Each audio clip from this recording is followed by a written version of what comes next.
Hello everyone and welcome to Willow Talk for another week. So much cricket happening and about to happen. It's that time of year, so good. So later in the week we've got Hads in the studio and we'll have the build up to the big bat-off. Sheffield Shield starting next weekend. We've got a Women's World Cup about to start. More on that in a moment. Bit to review as well. India over Pakistan again in a big moment. That one in the Asia Cup. So we'll discuss that later in the week.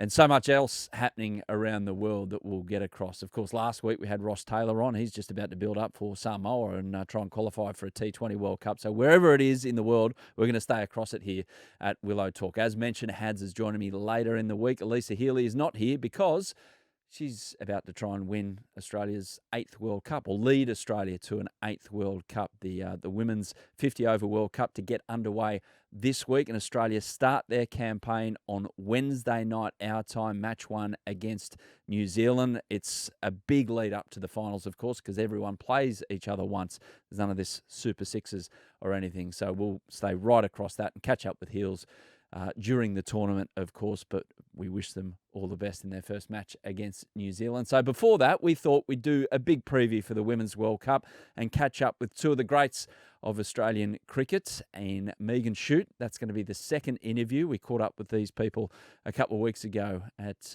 up there in Brisbane with their big open media session. So Megan Schutt is the second of our interviews. But first up, it's the rising star or full stop star of Australian women's cricket right now, Phoebe Litchfield, who's had a really busy 12 months. She's got another busy period coming up, and she could prove the one to get us across the line in this World Cup, which is coming up. So here it is, our chat with Phoebe on Willow Talk. Phoebe, welcome back to Willow Talk. Thank you. I'm down some comrades today. It's just That's all right. me solo. How's the 100? You look like you're having fun over there. Yeah, good fun. It was so good. It's one of my favourite months of the year. I think the way the tournaments run, and then also the girls. We've had that squad together for kind of 3 years now, so very familiar and very fun. What it feels like a club side almost. Yeah, literally. Know each other pretty well. Enjoy the off field, and that sometimes makes it. Something that got a fair few people talking, and it's not like it's something new to your game, is the Litch Switch. I wish it was. It's very hard to kind of. It doesn't exactly roll off the thing. You've got to be careful with it, but they've gone with it because it rhymes, obviously. But how would you feel that was happening for you? Yeah, good. At times, probably brought it out too many times. Got a bit addicted when they just leave the offside up, and I'm like, I know this is a trap, but I'm going to try it anyway. And yeah, I could tell, like, as the tournament went on, they had plans. They brought plans in and started going really wide on my leg side. So, it was good fun, but good to get a few away, and kind of really liked the shot. Yeah, it's good fun. You know how cricket is a game of numbers. Someone has actually sat down and worked out how many runs you've scored.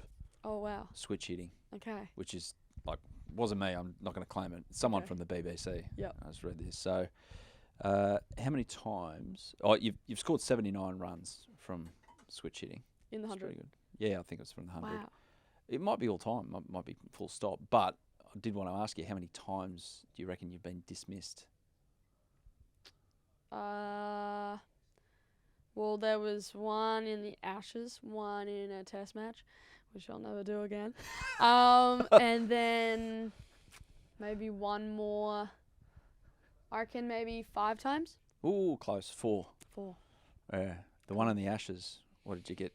Sent away to think about things, did you, by the coach? Or? Yeah. No. Well, it's hard. It was against Sophie Eccleston in one of the ODIs, and I backed myself, to be fair, more often than not, but I just missed it. I was a bit full. But anyway. Yeah. What's the key to it? I don't know. I find whenever I switch, I'm like really switched on, and I'm like, okay, watch the ball hit the ball. And I'm like, okay, why couldn't I do that for every other shot? We'll never know. But I don't know. I think I see it a bit clearer, and I think I've just practiced it a lot, that it comes pretty naturally. I can't imagine there's many kids listening to this podcast, but there's plenty of parents of kids listening to this podcast. So how would you describe the time and the place best to do it or to work on it? How do you work on it, more importantly, in the nets? Yeah, I think it's funny. I used to just pretty much play all my shots, and then there'd be 5-10 minutes at the end of each session, and I'd just go, okay, Dad, bowl me literally any ball you want, and I'll try and do it to every ball, and I just work out which one works, which one doesn't, what do I have to do for a shorter length delivery, what do I have to do to bail out if it's too full, which I should have done in the Ashes. And yeah, little things like that, and then did the same for the one over the top, and then the switch hit as well. Yeah. That BBC stat, by the way, Glenn Maxwell holds the record for the most switch hit runs, but he's got out 8 times. So you're on track. He's 175 runs, but you're on track. You're going to live by the sword, die by the sword. Well, exactly. It's going to happen. Yeah. But I think you'll... it's like Ricky Ponting's pull shot. Yeah. You know? He's got a mountain of runs, and at times he got it out. But that's the way it goes. yeah, we'll see. Hey, as a kid, you obviously loved the SCG test. What was the most exciting day you had at the SCG? Ooh, I think I remember watching Davey Warner score a century in a session. Yeah. And then about 3 weeks later, Dad came home from Sydney with a pat kaboom from Kingsgrove, and I was like, yes! And I was out there in our backyard trying to, pretty much be David Warner. So you went to the test together, went back out to home. Orange. Yep. And then noticed that I really liked David Warner at the time, and he was like, hey, let's go. Oh, get a kaboom. what a nice dad. Amazing. Best present that you got? I reckon. I just remember being so happy. And I used it for the whole afternoon and night until the lights. Yeah, there's no light. How was the form for what was left of your cricket season with that bat? Or you didn't use it in competition because it was too precious? No. Used it. It was a little cashmere when I was like about 10, I reckon, size 4 or something like that. Still got it? Yeah, I do. Alyssa Healy signed it when I was about 10. That was nice of her. Yeah. Still got it at home. It's really faded now. Doesn't look as nice, and the cashmere's gone to, when you really oil a bat and it turns like pretty much brown. It's like that. Yeah, but still got it. That's Still the main got thing. That's the main thing. Yeah. What about watching men's Ashes tests? Is anything stands out for you? Obviously, this is just around the corner. Yeah. I remember me and my brother used to watch the YouTube minis, I guess, of the 05 Ashes. Yep. And I obviously wasn't. I was 3.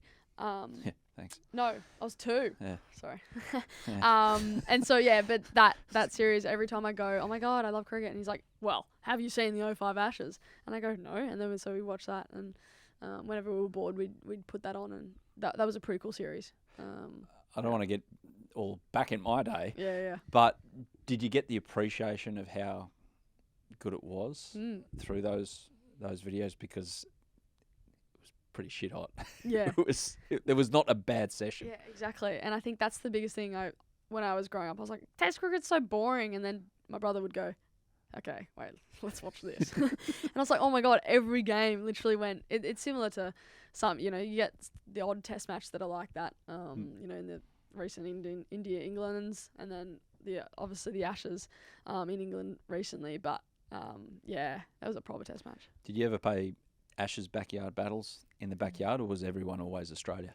No, we didn't do Ashes. We played our own little mini Test matches. And I'd never be able to bat for long periods of time. I remember just slaving away, bowling to my brother. He's 6 years older than me, so he was much better at the time. Still is, to be fair.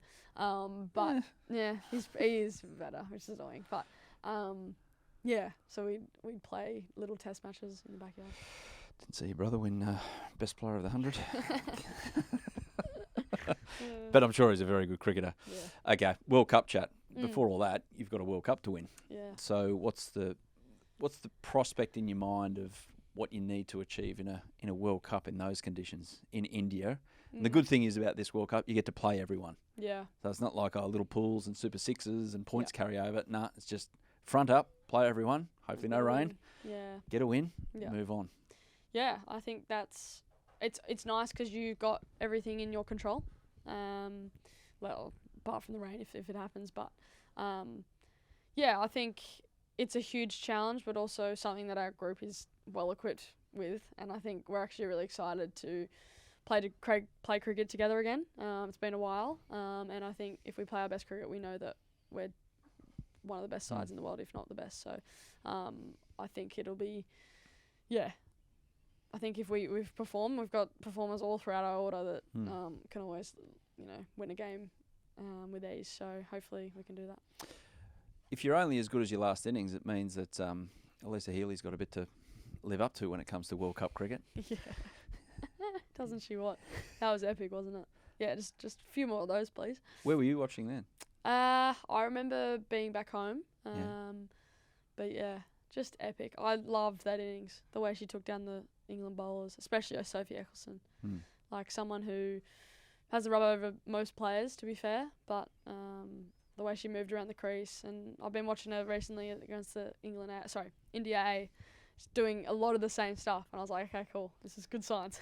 It's quite intriguing because there was not 1 6 hit in that innings. Yeah. It's Donald Bradman areas, that is. Just doesn't hit sixes, just all across the ground.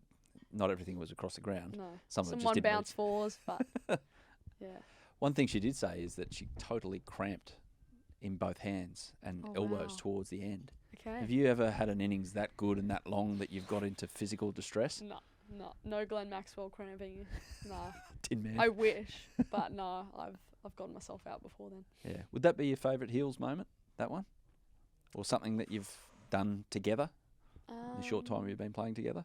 Yeah, I reckon as a spectator that innings. And then I guess together we had I think we had the largest opening partnership maybe against India. I don't know what the stat was, but it was in India and in good conditions but still hot and tough, and we batted and had a lot of fun together. And I kind of, think back to 10-year-old Phoebe with signing my bat, right? And to think that I'm actually batting alongside her for Australia is just insane, right? Yeah. So that was pretty cool. Do you remember when you actually went up and asked for the autograph? Mm-hmm. Where was it? Yeah, it was for, she came along to, it was like an appearance kind of thing. I was playing for the PWSA New South Wales cricket. You were good early, but you weren't quite that. No, God. A 10. I don't know why I thought that. The PWSA under 12s. And I was in about year 5, and Alyssa, there was talks that Alyssa Healy might show up and help out and show us a few things. And at the end of that session, we all got her signature. What's key to one-day performance batting wise in Indian conditions in 50-over cricket? Yeah, I think it's actually a funny one. I feel like the power play is actually where you can really bank your runs because most of the damage happens in the middle order when the spinners come on and the ball gets a bit older. So I think for me, wherever I bat, but I think at the top of the order, it's about making the most of the power play and really, if they give you balls to put away, you put it away, and kind of get on top of it to then go big throughout the middle. And I think we have a role to get ourselves in and really go big because I feel like it's hard to start in India sometimes, depending on the surface, I guess. But that's probably where my brain goes. Good summation. Thank you. Yeah, a bit more detail. Sorry. No. I was actually this is actually a really good thing to think of. I've got a World Cup to come up. Yeah, you're getting in the zone before you head over there. So, Secret Cricket Club. It's part of Willow Talk. That's where we put it out to our listeners. Any questions you've got, then you were coming along today to interview yourself. We've picked out a handful of them. Con asked, did the Georgia Wareham cutout make the night out after the 100? I actually don't think she did, honestly. I know. But it was a bit of a burden carrying around a 2D life-size cutout of Georgia Wareham.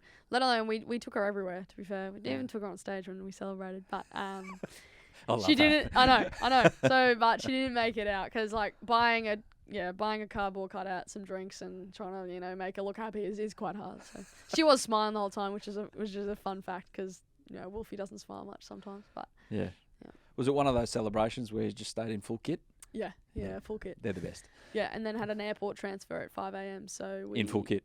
Belsy and I left at about 4:30. Went home, showered, and but it was the first all night I've had in years, which is great. You're proud of this achievement, aren't you? No, I was. I was like, wow, Phoebes, because I'm usually in bed at 9, with a cup of tea, literally. So I was very impressed. But it was a really fun night and a really cool celebration for what was a really cool month. How'd that next 24 hours play out for you? Because I've always been told, don't get on a plane drunk. No, I wasn't. I actually wasn't. Oh, I sobered up. Yeah, I sobered up. But I was worse for wear. No, to be fair, it's pretty easy in business, to be fair. I know. You don't have to whisper it. Well, you You said. deserve it. Okay, yeah. It's all good. But it is insane when you get to lie flat. It does make a difference. It's pretty cool. Yeah, exactly. I'm very lucky. Bailey asks, what did you like about the pitches at the 100? Ooh, it was actually it was a love-hate relationship with the pitches. I think Headingley loved. It's possibly my favourite place to bat in the world. That's a big statement, but yeah, batter's paradise. But then you go to Trent Bridge or Manchester, and they were slow and turny, and I was like, what is this? But I think they'd have some harsh weather over the English summer, so they're a bit worse for wear, but still really cool, and yeah, it's entertaining, so usually good pitches. Last one, Josh. Why don't you bowl? Oh, mate. Josh, you don't want to see me bowl. I wish I had some archive footage I could send you, but I bowl off the wrong foot, like Virat Kohli and I don't know who else. Brooke Halliday bowls like me, Shamini Mandana, and these players don't bowl much. So there's a reason. Yeah, there's a reason. It's a bit of a frog in a blender situation. Yeah. What do you bowl? That. Probably pace, but I hit the side net more than I hit the pitch. So when I'm in the nets, so yeah, kind of gave up. Stick to batting. Exactly. Yeah. You're pretty good at that. I'll try. Thanks, Phoebes. Thank you. Cheers.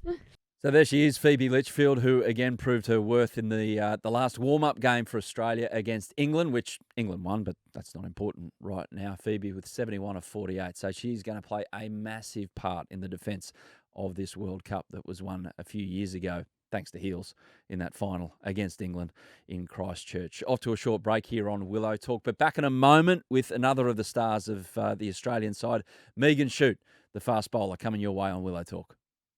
Megan Schutt, thank you for your time on Willow Talk. How are you? I'm good, thank you. How are you? Good. I want to know more, though, about something that our co-host, one A. Healy, brought up a couple of months ago. Could be anything. I'm going to lead off with it. Sharks v Dolphins.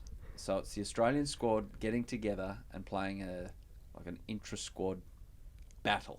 And I think battle is the right word for it, is it not? Battle's an understatement. Competitive. That's the good shit. Like, that's why, we are how we are, I reckon. You get us on two separate sides and put most competitive people against each other, and it brings out the best and worst in us. Best cricket, but probably worst personality traits.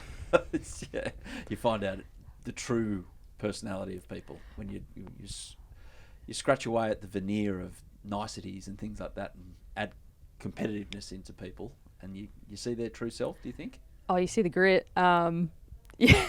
Yeah, true self is a strange one, because I think I show that a lot of the time anyways in terms of my aggressive personality. But honestly, they were the best battles on the field, and you don't really get that until you put your teammates against you. And I think it was the best split, and it turned hot pretty early. I think some of the battles we had early were like cricket related, and then it became a real ego trip of like Sharks v Dolphins. I was a hardcore Shark, and till I die, I'm a Shark. And if they ever switch those teams, I wasn't going to have it. And they did try to switch it one day, and I was not having a bar of it. So don't really suit the Dolphin personality. I think they were a bit of a different bunch, not my people. And then on the field, that really came out. So it made for really good cricket, but also some big blow-ups. Like, there were some arguments that came from it, and I think it's quite fun. You're talking a lot here in past tense. So am I thinking that this is a thing of the past? Like, it doesn't happen anymore? Yeah, it hasn't happened for a long time. It was a Matthew Mott thing, and he loved... I guess that's actually what he was great at as a coach, was getting the grit out of us. And we kind of did have a transition stage where we weren't probably playing our best cricket until he came in, and sure enough, once we brought in kind of Sharks v Dolphins, we started winning some World Cups. So it was very cool. We haven't done it in a long time, and it'd be actually super interesting to see how they divide the two teams now, and the crossover. And we did get like baggy caps with Sharks and Dolphins on them. Oh, really? Like, this was a good process. It was, which I still have mine, so I'm ready to go if Shell wants to bring it back. Yeah, I see you've got a bit of ink there on the left arm and a little bit on the right. Is there a Sharks Till I Die tattoo somewhere there? No Shark tattoo yet, but if Shell brings it back, I mean, there's not too many years left of me, so if I can get some Shark tats, and maybe we'll win some more games, because we didn't have the best track record when we go away from the Gold Coast, but happy for Shell to bring that back. Who was the go-to in terms of who you wanted to really dismiss in the Dolphins? It'd be Midge. Yeah, like Healy without a doubt. It was great because we both know how to make each other bite, and so it was immediate, whether it was a 50-over game or a T20 game. We knew how to make each other, I guess, get angry, and it was bragging points at the end of the day. So I don't probably want to know the stats, but I'm going to assume that I was the winner. So I think that's the way to go. What's your favourite Healy moment? Oh, in general, and Sharks v Dolphins? Both, actually. A and B. Well, we've had one with an LBW that was given out in the Sharks v Dolphins game that she swears was going down leg, but no DRS out there, so Did can't she not tell. walk? Oh, she walked. She wasn't happy about it. I mean, she had to go. You got no choice, you know. But I don't know, off the field, off the Sharks v Dolphins, we've had many. I mean, she's half the reason I get dismissals, her being up to the stumps. So, I mean, as a pace bowler, I don't think anyone else has probably got as many stumpings as what I've got. So, not sure if that's due to my pace, but Midge is great fun. We've obviously gone back a long way. We both have really similar competitive attitudes and have a lot of fun off the field. And a fair few pints have been consumed in that time, both accidental and intentional. So there's been some good, blow-ups in between, the odd argument, but I think that's our personality traits, and I actually think it makes us good cricketers. So, how did it make you feel the first time she stood up to the stumps to you as a quick? I was fine with it. I've been very aware of my pace my whole life, and I've never called myself a true fast bowler. So I really love when I get introduced as fast medium rather than medium fast. Like, just that little extra spice on it is really nice. So I'm very aware. I'm very self-aware of these things. So I'm fine with it. And if it's going to bring me some wickets, well, I'd rather that be in the wickets column. That's a very good point you make. Thank you. Bowling across the three formats, the subtle differences that you need to bring to a contest, because you've got a lot of big matches in the next 12 months across three formats. So how do you vary it up? Or you don't need to vary it up? Not too much, to be honest. I mean, I don't really play too much test anymore. And again, I'm super aware that once the ball stops swinging, that's my strength, that I'm a bit ineffective if there's no time pressure, which you obviously get in 50 over and T20. So for me, obviously, mainly focus on the other two formats. And it's kind of the same, just elongating things. You get the start of the game, the ball's swinging, 2 out, and it just brings in, obviously, a bit more trying to beat the gap between bat pad or LBWs, and then towards the back end, obviously, a bit more death bowling, and then the leg cutters and back of the hands come into play, and that's where midge is actually really crucial to keeping them in their crease, and then that changes my game plan as well. And it's obviously situational in terms of, what I'm getting out of the wicket and what's moving and what's not, but it's kind of just a battle of attrition and knowing when to pull out what, but it's kind of the same thing from 50 over to T20, you're just condensing it and a bit more situational awareness, I reckon. Just back to the captain, Healy. If you had to swap roles, who would be better at that role? Her bowling or you keeping? To be fair, she actually has a really good seam position when she bowls in the nets. But can't put it in the same spot 6 times. Thinks that bowling is really easy, so I'm sure she'd say she'd kill the bowling factor, but I think her body would break down. But at the same time, I've tried to catch wearing the gloves and I hate it. Like, you can't actually feel the ball. So I'm going to put my ego aside here and say Midge will probably be better bowling. Fair enough. Fair enough. Some of the rivalries that you guys have had over a long period of time, you've had some good ones, England, for instance, but it feels like India, and how can they not, with their WPL and making incremental gains along the way. It's a good rivalry. Is good the word for it? Is it spicy? Is it great? Is it shit hot? What is it? Shit hot's a good word. I reckon shit hot when it's in India. Yeah. It's nice when it's in Australia. Obviously the wickets are a little bit different over there and probably catered a bit more to, as you would, home ground advantage. But it can get spicy. I think Harman has a habit of, bringing in a little bit of aggression and a few things that us as Australians probably don't like in terms of characteristics. But I think we're two very competitive sides. And I think when, Indian cricket somewhat controls the whole environment, you have a level of wanting to just really grudge that a bit. And it's definitely become a hot rivalry, that's for sure, and a very competitive side at the same time. And I think that's what brings out our best cricket, is knowing that they want to flog us and we want to flog them. And a 50 over World Cup in India, no better place to try and flog them. How does this World Cup play out then on the surfaces that are going to present itself, and the the travel involved, because you're diving over to Sri Lanka for a bit and then coming back again, and who knows where the final's going to be given geopolitically where the world's at. So how does your squad and you personally approach all of that? Yeah, I actually think it's quite refreshing. I haven't played at any of the grounds that we're scheduled to play at, so for me, I'll actually have to pay attention, which is really good. Like, I definitely get caught going through the motions, and I think I've been around long enough to get away with that. But it'll be refreshing, and I think the fact we do strip over to Sri Lanka will be really nice. Colombo's a beautiful spot, so it'll be a change of scenery. Quite often we've been stuck in the one hotel in India for like 4 weeks, and you just get a bit of a mundane routine, and that gets boring.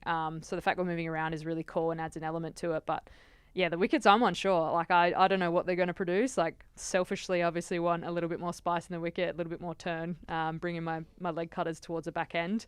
But then I think of our batting group, and I think, well, flat wicket will also be nice for them. So, yeah, obviously it'll be an adaptation, and I think the dew's going to come into play with them being day-nighters. So, yeah, I'm actually unsure of what it's going to bring, but I think it being in subcontinent conditions actually brings all the nations closer together. Bat second.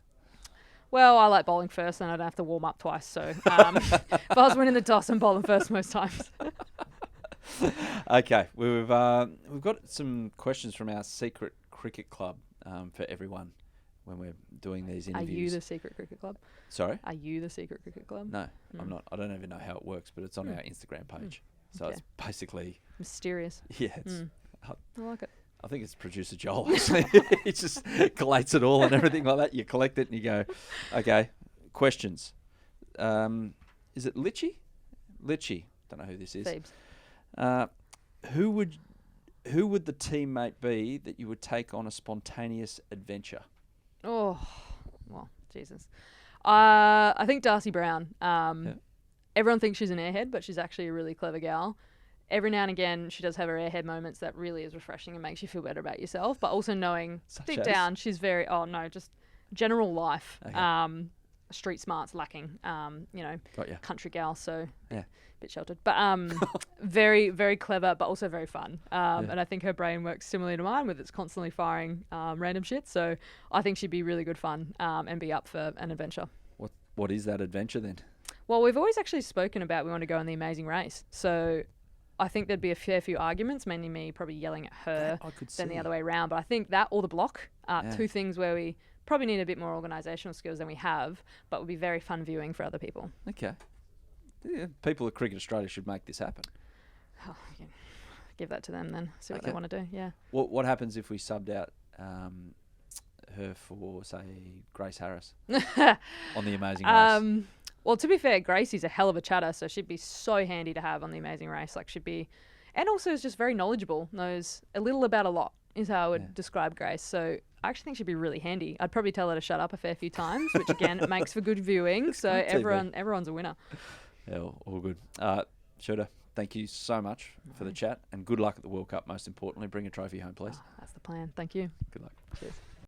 So there's Megan. Before that was Phoebes. And don't forget, we'll stay across everything from the Women's World Cup during this tournament that goes pretty much all the way through October into early November, with all these pool matches before the finals, Australia playing both in India and Sri Lanka in the pool matches before the big stuff at the end, which they will be involved with, and we'll stay right across it here on Willow Talk and catch up with Captain Heels at various points during the tournament.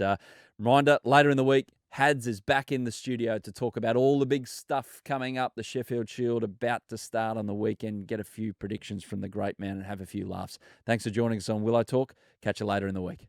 Yeah, thanks for watching the Willow Talk podcast on YouTube. Don't forget to hit the subscribe button so you don't have to miss an episode wherever you are. And while you're at it, check out these videos up here. They're mostly good.